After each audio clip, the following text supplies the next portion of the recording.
चूंकि समाजवादी पार्टी और आरजेडी जैसे कई दल महिला आरक्षण के अंदर ओबीसी महिलाओं के लिए आरक्षण की मांग कर रहे हैं, आज प्रधानमंत्री ने इसका भी जवाब दिया। मोदी ने कहा कि एक बार महिलाओं को उनका हक मिलने तो दीजिए, आगे के फैसले नारी शक्ति खुद करेगी। जैसे ही मोदी ने यह बात कही तो समाजवादी पार्टी के सांसद धर्मेंद्र यादव खड़े हुए और कहा कि मोदी तो खुद पिछड़े वर्ग से हैं और पिछड़ों के अधिकारों का ख्याल नहीं रखना चाहते। धर्मेंद्र यादव की इस बात को मोदी ने पकड़ लिया और ऐसा जवाब दिया कि अखिलेश यादव को फिर हाथ जोड़ने पड़े। यहां मैंने सुना हमारे मुलायम सिंह जी थे, तब से एक विषय चला रहे हैं, उनके परिवार वाले पे भी चला रहे हैं। आप देश की बहनों पर भरोसा करो ना, उनकी समझदारी पर भरोसा करो। एक बार 33% बहनों को यहां आने दो, आकर के उनको निर्णय करने दो, किसको देना है किसको नहीं देना है, इस वर्ग को देना उस वर्ग को देना, करेंगे वो निर्णय। हम उनके सामर्थ्य पर आशंका क्यों करते भाई? एक बार आने तो दो, उनको आने तो दो।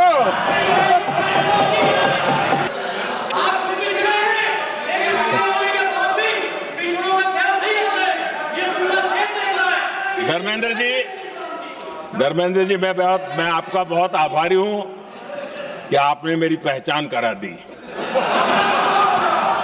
ये बात सही है, मैं अति पिछड़े समाज से आता हूं।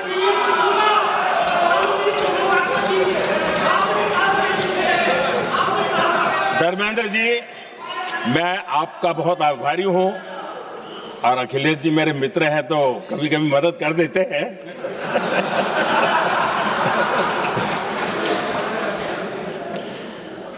ये बात सही है कि मैं अति पिछड़े समाज से आता हूं, लेकिन मेरा दायित्व समाज के सबको साथ लेके चलने का है और यही मेरे संविधान ने मुझे यही रास्ता दिखाया है। मेरे लिए संविधान ही सर्वोपरि है और इसलिए और ये संविधान की ताकत है कि मेरे जैसा अत्यंत छोटे समाज का, अति पिछड़े समाज के व्यक्ति को इतना बड़ा दायित्व देश ने दिया।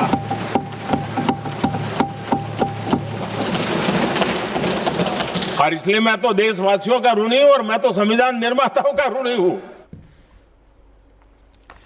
Congress, Samajwadi party, Trinamool Congress, left parties और खासकर डीएमके ये आरोप लगा रहे हैं कि सरकार सीटें बढ़ाने का जो फॉर्मूला लेकर के आई है उससे दक्षिण के राज्यों को नुकसान होगा। मतलब केरलम, तमिलनाडु, तेलंगाना जैसे राज्यों का लोकसभा में प्रतिनिधित्व घट जाएगा।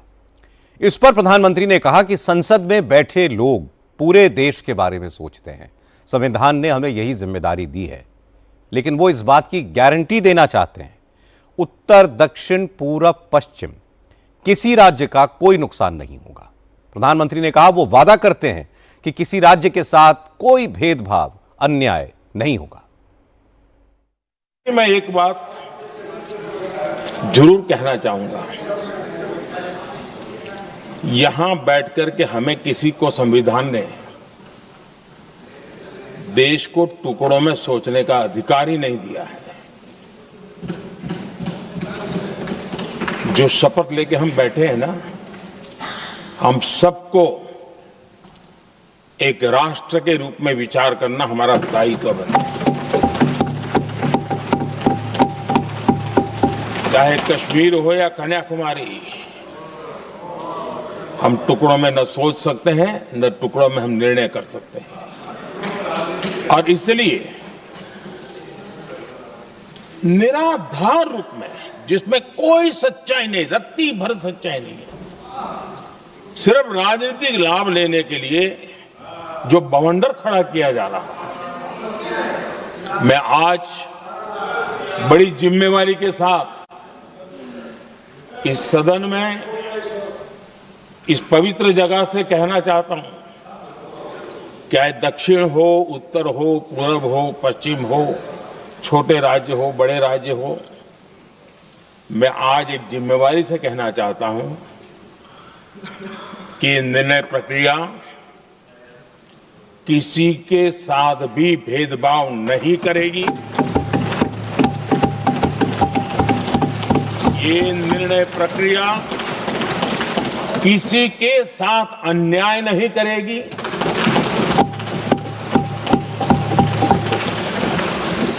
भूतकाल में जो सरकारें रही और जिनके कालखंड में जो परिसीमन हुआ और जो अनुपात उस समय से चला आ रहा है, उस अनुपात में भी कोई बदलाव नहीं होगा और वृद्धि भी उसी अनुपात में होगी।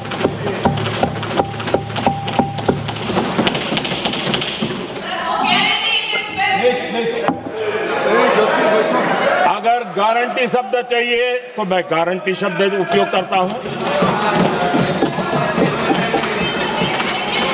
वादा की बात करते हो तो मैं वादा शब्द उपयोग करता हूं।